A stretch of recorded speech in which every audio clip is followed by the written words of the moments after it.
Salut tout le monde, je vous retrouve dans cette vidéo Bullet Journal. Je vais vous présenter ce que ça a donné mon mois de février et je vais ensuite vous faire le Plan With Me du mois de mars.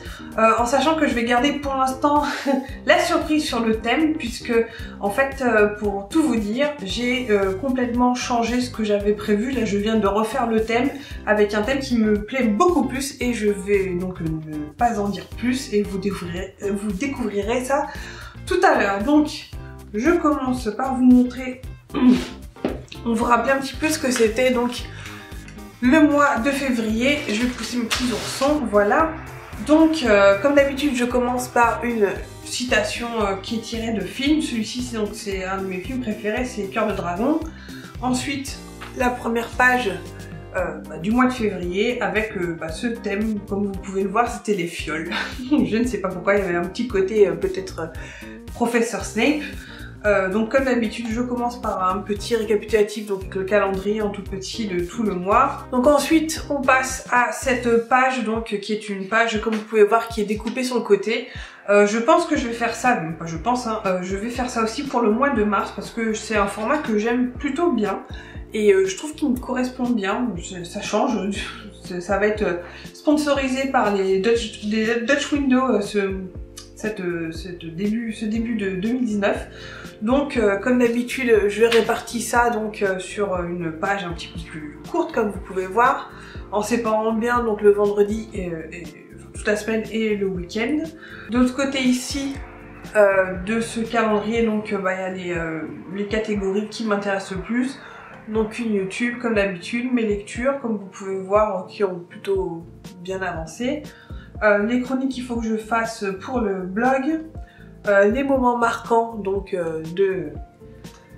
de ce mois-ci et les petits achats que j'ai pu faire ce mois de février. Ici, comme vous pouvez voir, c'est le rappel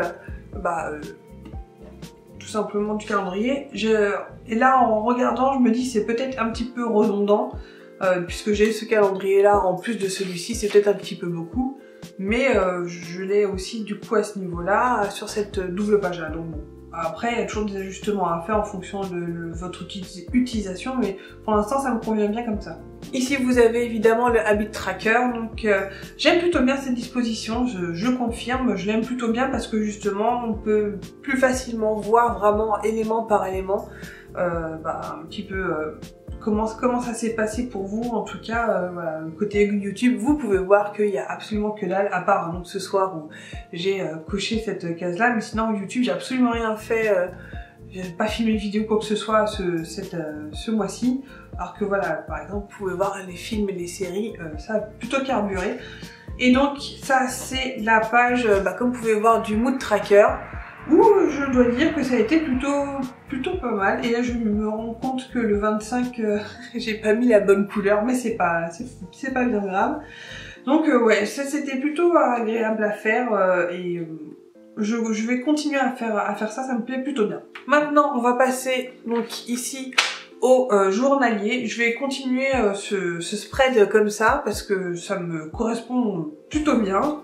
Je suis pas du genre à faire des daily, mais j'aime bien avoir une vue vraiment d'ensemble de ma semaine tout simplement. Là j'ai juste rajouté le temps qu'il a fait parce que c'est ces jours-là où il a neigé ici. Donc voilà, avec des jours où il n'y a pas grand chose et des jours où c'est beaucoup plus, comme vous pouvez voir, beaucoup plus rempli. Juste ce mois-ci, le mois de février, il y a juste la dernière semaine, donc la semaine du 18 au 24 où j'ai oublié en fait, j'ai oublié de faire mon bullet, donc ce qui fait qu'elle a sauté. Et puis voilà, et comme donc la dernière semaine de février est en commun avec celle de mars, du coup j'ai mis donc ces 4 jours-là qui sont en février, donc là, et j'ai mis une autre couleur pour signifier donc le mois de mars qui commence, en sachant que j'avais pas encore fait du coup mon mois de mars puisque je vais le faire maintenant. Donc à partir de maintenant, on va passer au mois de mars et je vous laisse avec la suite de la vidéo.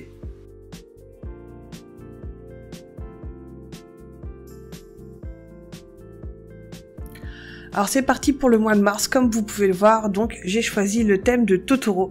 Et je peux vous dire que c'était pas du tout le thème que j'avais choisi. Au début, je pensais partir sur les giboulées de Mars, la pluie, le parapluie, etc. Et même donc quand j'ai fait mon brouillon, je peux vous dire que j'étais pas emballée plus que ça. Et en fait, je suis sortie avec le thème de Totoro, tout simplement en allant filmer cette vidéo. Et du coup, j'ai refait complètement donc la page, comme vous voyez là, de présentation, vraiment sur le fil. Enfin, quand j'étais en train de préparer cette vidéo.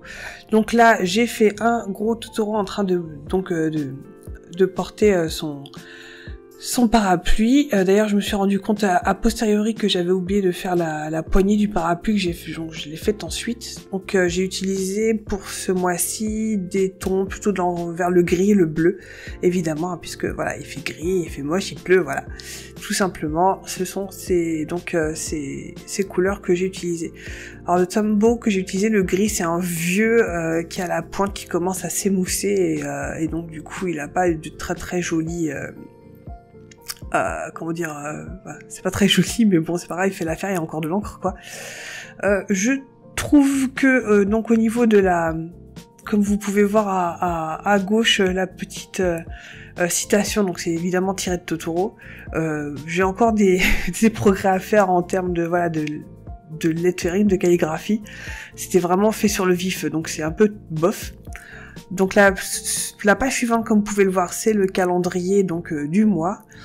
Tout simplement toujours calendrier sous forme de carré, ça me va très bien.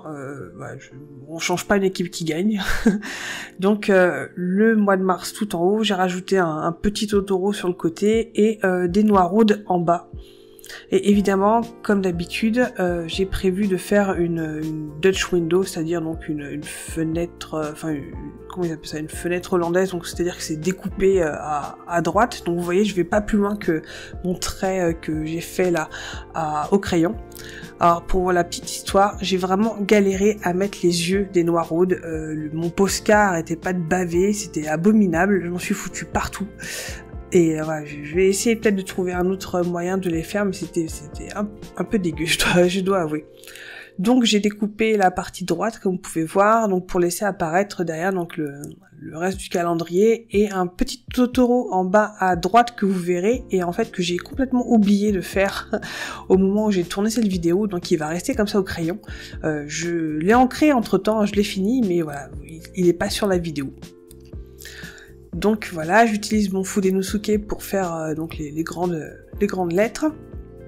Et en général, j'utilise donc mon Staedtler, donc c'est un fineliner 0,5, et aussi donc je crois que c'est un stylo Muji que j'utilise pour écrire assez petit. Donc là, on passe au Habit Tracker, donc comme d'habitude, donc c'est avec les cases, les éléments séparés les uns des autres. J'ai vu qu'il y en a qui font un truc un petit peu plus simple. Au lieu de marquer tous les nombres comme je fais moi, ils font en fait la forme, si vous voulez, des jours de la semaine, ou juste faire des cases où il n'y a pas le nombre. Je vais voir peut-être le mois prochain pour essayer de faire ça, parce que c'est vrai que écrire tous les chiffres là comme ça, je peux vous avouer qu'à la fin vous avez un petit peu mal aux mains. Donc voilà, les petits yeux des noirondes encore une fois. Peut-être que là, ça a un petit peu mieux marché parce que mon Posca était j'avais déjà utilisé avant, donc l'encre était pas très loin. Donc là, on arrive à la page du Mood Tracker. Et pour le Mood Tracker, j'avais envie de forme très simple. Et du coup, forcément, je suis partie sur des gouttes d'eau. Donc il y en a 31 pour les 31 jours du mois de mars. Et j'ai essayé de les faire plus grosses que ce que je n'avais fait au crayon à papier. Évidemment, j'ai rajouté le petit Totoro en haut à droite avec sa petite feuille dans les mains. Donc il y a 31 gouttes d'eau et comme d'habitude, j'ai réduit donc les moods à 5 d'entre elles et je suis toujours partie donc sur les mêmes thèmes de couleurs, la palette de couleurs de ce mois-ci. Donc c'est du bleu et du gris.